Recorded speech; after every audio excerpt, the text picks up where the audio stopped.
Peace and blessings, peace and blessings, family. And this is your boy Gerald. It is 27th of February 2018. I know that some of you kind of inquired and probably wondering if I was going to speak on uh, the events that took place down in Florida. First of all, my heart goes out to the families that are grieving and the trauma that occurred in that event, that tragedy. But I can't just roll past this and not speak my truth. And I've noticed lately, ever since uh, this took place, that the devil's work is still going on. And you said, what do you mean, Gerald? What do you mean the devil's work is going on? Right now, there are lines being drawn when, in actuality, healing should be taking paramount first. I'm gonna keep it 100 with you because I'm gonna pull back the allegory. Why is it the priority should be focused on the children's mental and emotional stability instead of making a platform on how politics and referendums are being pushed? Why is that? Why is it possible that you turn on daily consumption, and this is not about where you stand in the political view. Let me throw that out there first and foremost. Your ideology and perception, you're entitled to it. That should be the foundation of what a democracy is, where you have two different viewpoints coming together for a common goal, a common good. But what I see going on right now is there's a radicalization going on because of this event. I woke up this morning, you know me, I got my coffee.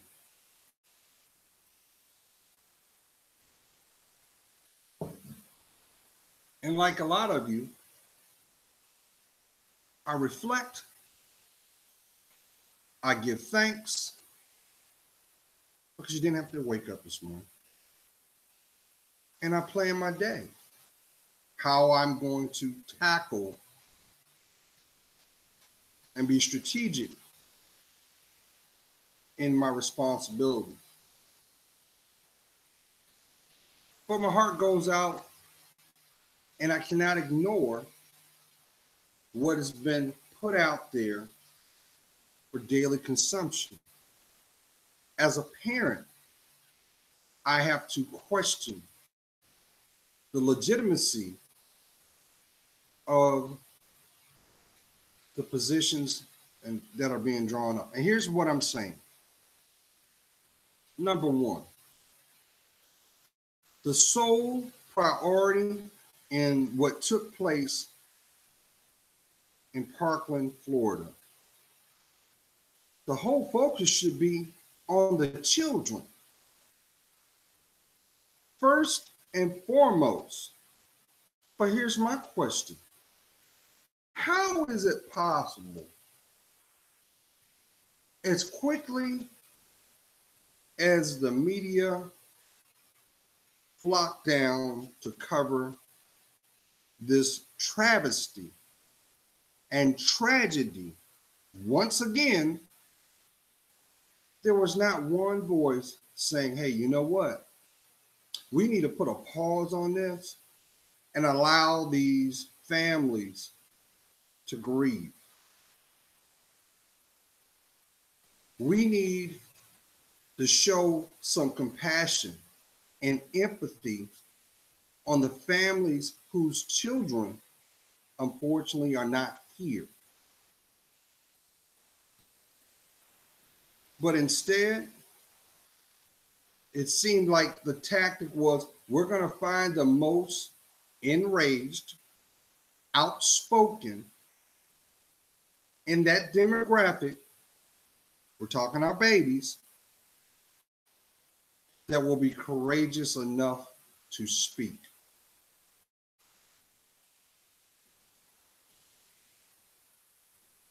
It is normal to feel fear, alienation, trauma, and unclarity when it comes to loss of life, because we do not have the answers. But the way they're going about it is truly exploitation. And that, I feel a certain kind of way. Once again, I'm gonna throw this out here one more time. It does not matter your position of your allegiance to your political party. That has nothing to do with what's going on. Nothing. But it does serve a purpose. The purpose is to keep you divided. And it made me think, what is the difference between what is being presented and the same passion, because what we're hearing is passionate children. These are not adults. And their heart is overwhelmed. Why isn't it somebody saying, you know what? I commend you on your passion, but let's bring some clarity first and understanding why you feel this way. Let's find a common ground so you understand your emotions. Why aren't we seeing that pushed? Why? So it made me wonder a little deeper. I know there's somebody saying, well, Gerald, this is nothing but a typical PSYOP, and that's just the agenda of the select few.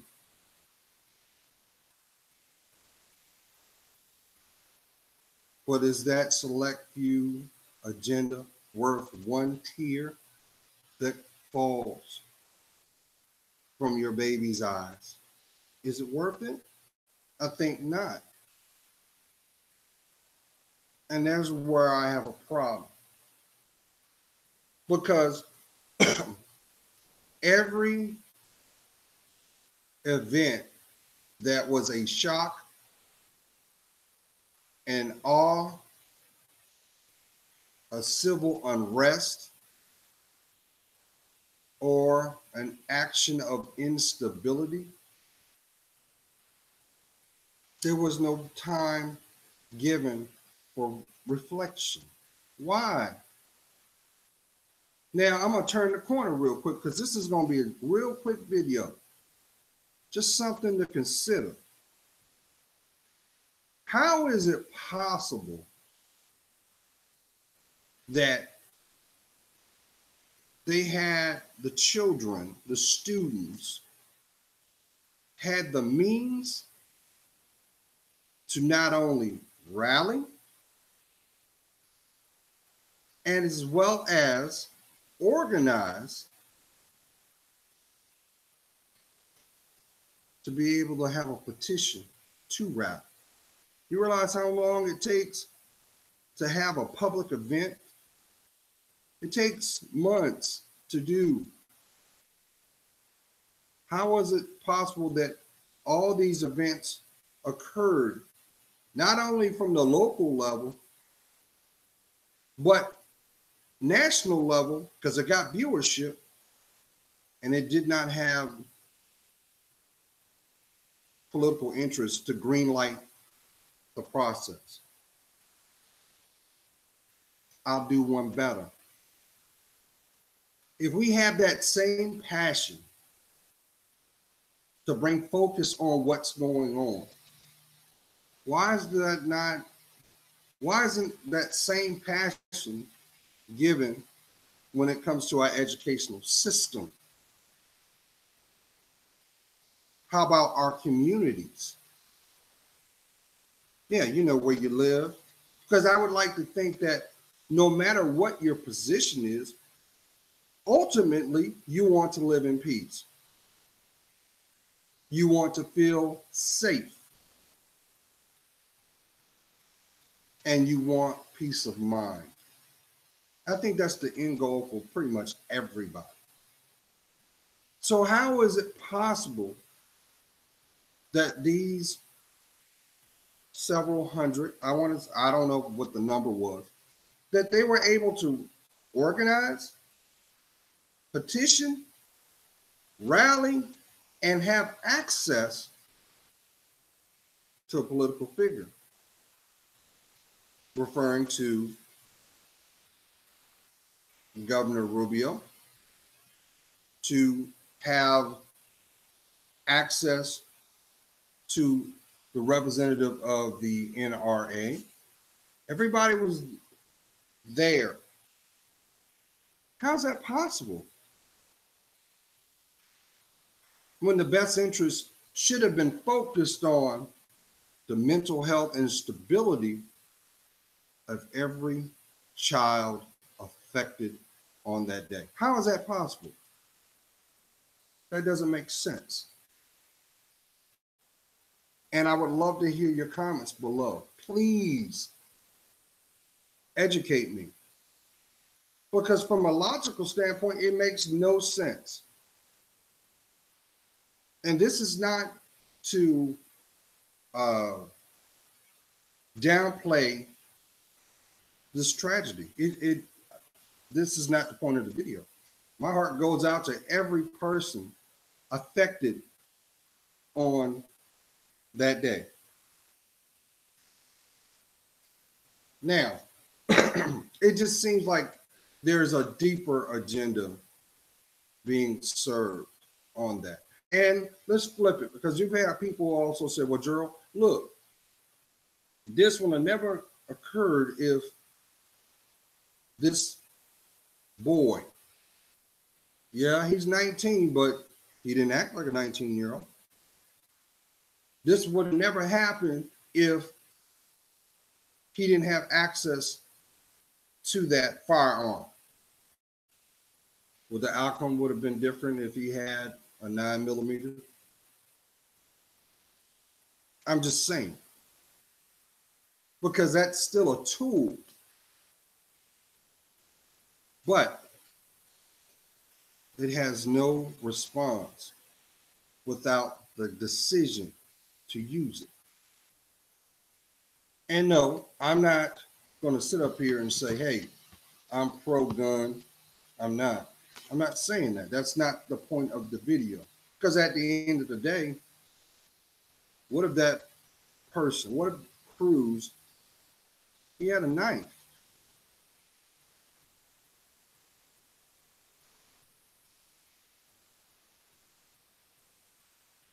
How could have this been prevented? And on a sidebar note, now they're leaking information that he was under the guardianship of a family friend his mother had died last year, and they were caretaking him. But conveniently, they throw out, oh yeah, you know what?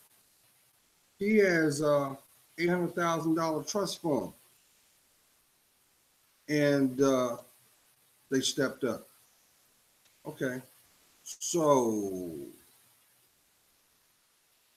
they didn't see anything. This is no shade on the adults that took on that responsibility. No, it's not. But you can't tell me there wasn't something that said, hey, something don't add up. Why wasn't there any preventative measures explored? What I did find kind of coincidental was on the same day that this occurred, his brother was also committed to a mental institution. That's what's being reported too. But he had nothing to do with it. Now, we'll never know if there was a conversation between Cruz and his brother. We will not know. But what I felt was very disparaging, that now that this boy, who most likely will receive the death penalty, and his brother, who is committed to a mental institution. I don't know why my mouth is acting this way. Please bear with me. But yet, the custodians of both these boys petitioned to still have access to their trust fund. Just kind of makes you wonder if there was legitimacy or good intentions for their well-being to begin with. But it won't matter, because when it's all said and done, the families of the slain are going to sue. So, you know, we can at least say 400,000. 400,000 is going to be taken right off the bat, because once again, the other brother had nothing to do with it. But to bring back my main point, my question is why there was so much access given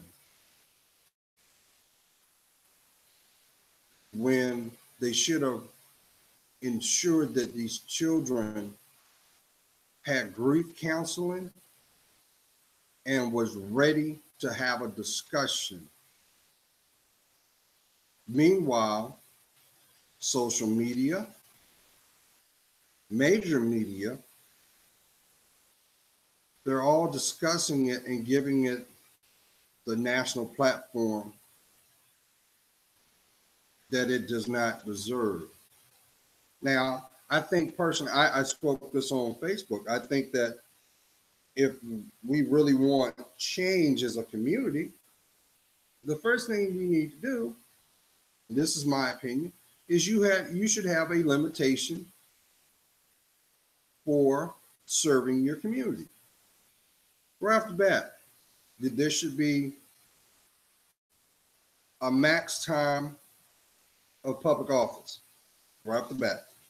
That way you have consistency and prevention measures so that you don't have anyone sitting in a seat that does not represent you.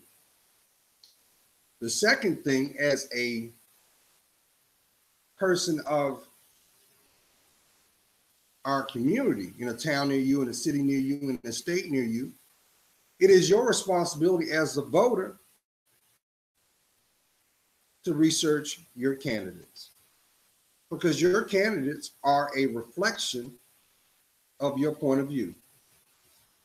It's kind of after the fact complaining about who's sitting in a position and you didn't do the research, or worse, You chose not to have your voice heard. Because I know there are some people that say, well, you know what, Gerald, what's the point on voting? What's the point on voting, Gerald? They're all crooked anyway. What's the point? What's the point on complaining if you don't even do the research yourself? It's kind of hypocritical, don't you think? But lastly, I think that as parents, we need to be more proactive and be parents. Not being a parent is not a popularity contest. Oh, I don't want to piss off Jimmy because then Jimmy's going to rebel on me, and then it's going to make it difficult for me. So I'm just going to cater to what Jimmy wants to do. Now let's spin it real quick. The social narrative right now yells, screams, division. And the tactic is fear. You know, fear. Finally, everything's reality. And why do people fear? Because they refuse to investigate, to educate, to enlighten their social condition. This is no different from someone saying, hey, I'm tired of being broke. I'm tired of struggling, but they're not doing anything different to better their situation, but sustain it. You control that.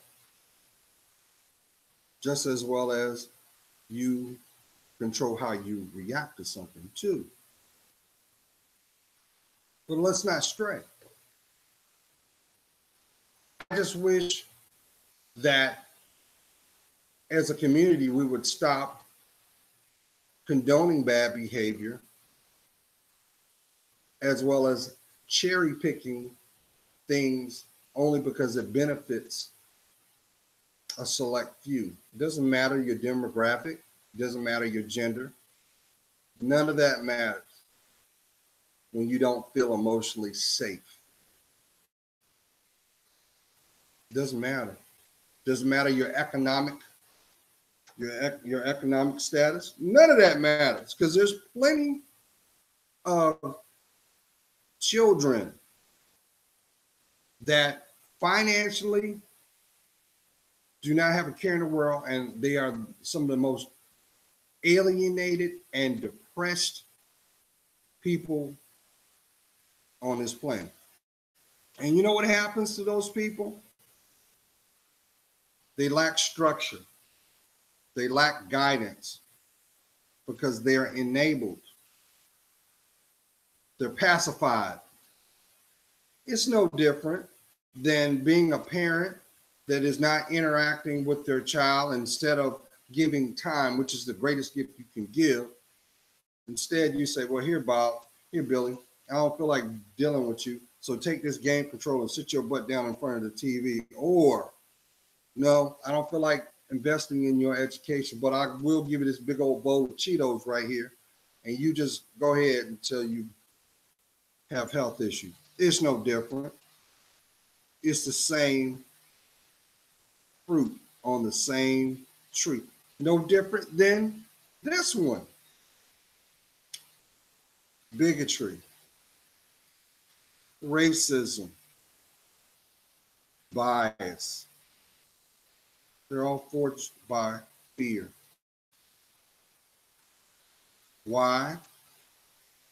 Because socially we are taught to fear the things we do not know, to automatically identify them as a threat until it is deemed appropriate not to. You got to remember, racists are not born. They are taught. And here's the thing. In 2018, they say, I think they said it was like 300 million There are 300 million firearms in our community. And we can easily say, out of that 300 million, 150 million will end up being stolen. Why aren't we talking about that? It doesn't matter how preventive measures you take. You can have all the gun locks you want on it. You could have the gun safe. You can do everything you're supposed to do as a law-abiding citizen. But it doesn't apply to the person that doesn't honor the law.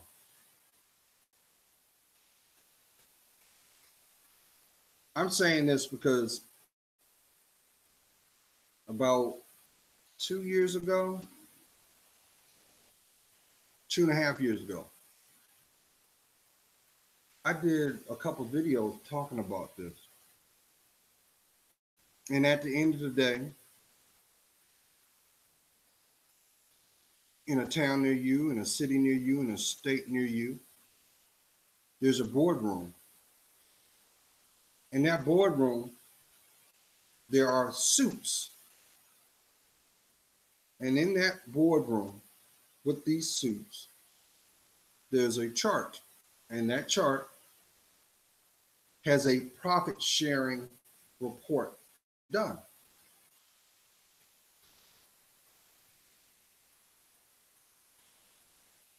And right now they're making money hand over fist because the longer you choose to not be involved in your children's life, in your home life, that fear is going to consume. And guess what, Queens? You are the number one consumer. Mm-hmm. They even have it in your favorite color and shade. But keep this in mind. It's still a tool. It's still a tool. So what's important is we as a people have to critically think and stop cherry picking because it sounds a certain way or it looks a certain way. You've got to invest in your knowledge. But my heart goes out to those children because the truth be told, this ain't the first time. And unfortunately, this may not be the last. And that's sad. It's really, really sad. Because guess what? You listen to those young adults now. You know what's happening? Socially, we are grooming those young adults to become adults to have a certain social narrative, a certain social ideology, certain social position. And I'll explain. Excuse me. You think, watch this. With this event etched and ingrained in their psyche, what do you think the probability is that percentage of those children who will become adults will change a different viewpoint?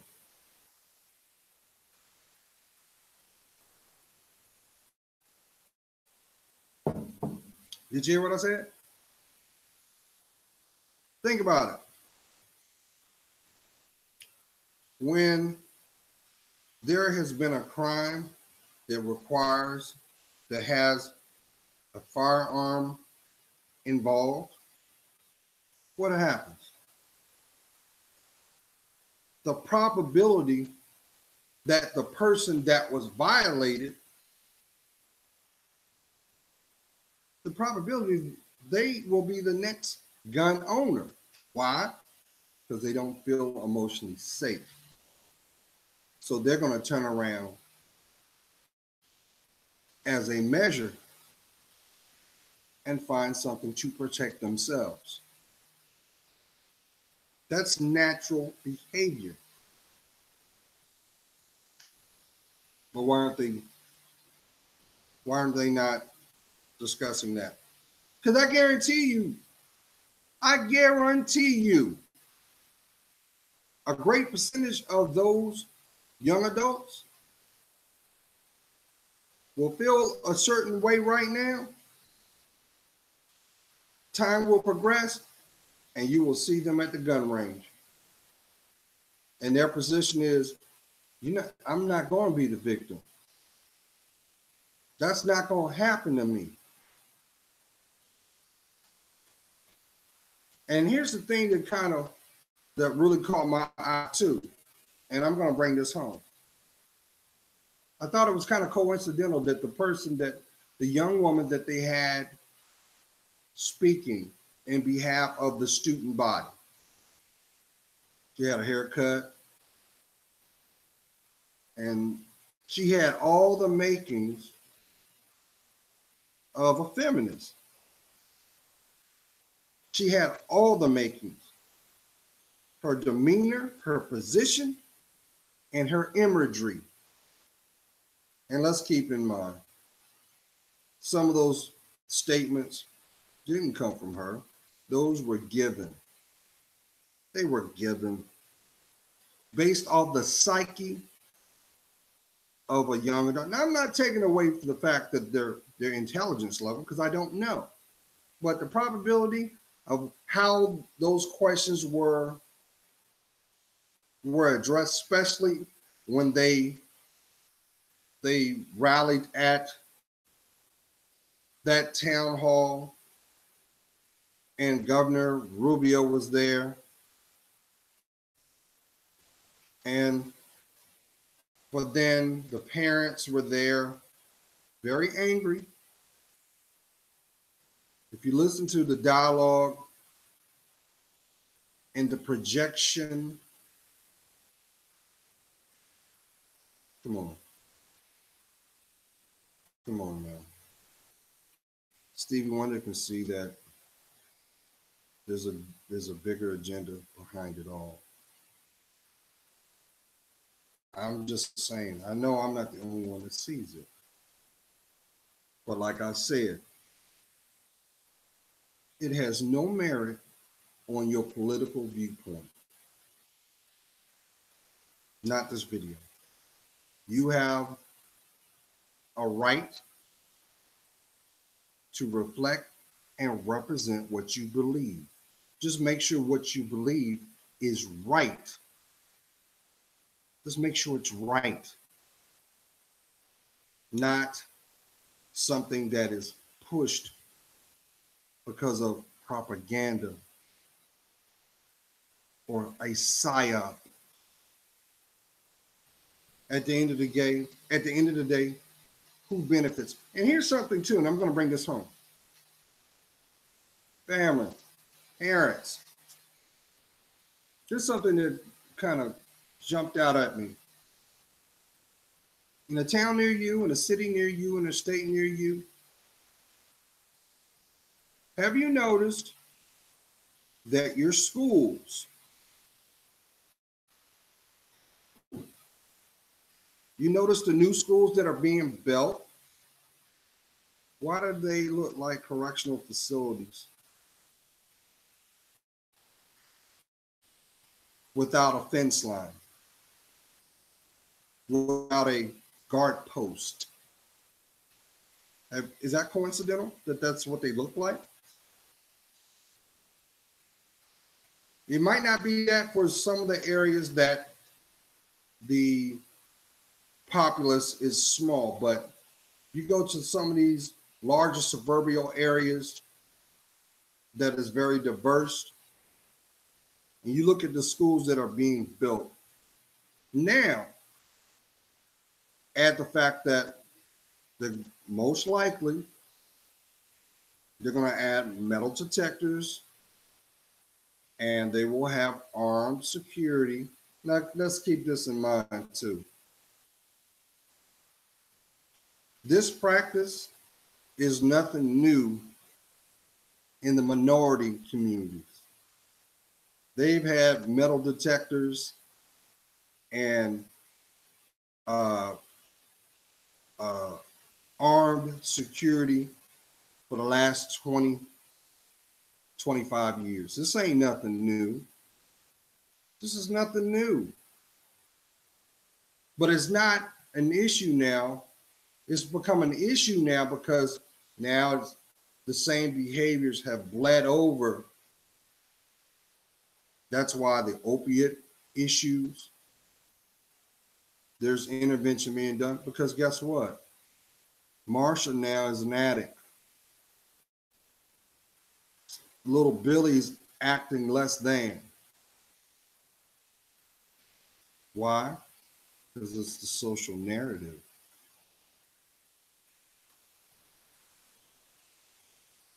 My heart goes out to the families. My heart goes out to the young adults that will forever have this etched in their heart. But don't be swayed. Be more aware and love yourself more. Be blessed.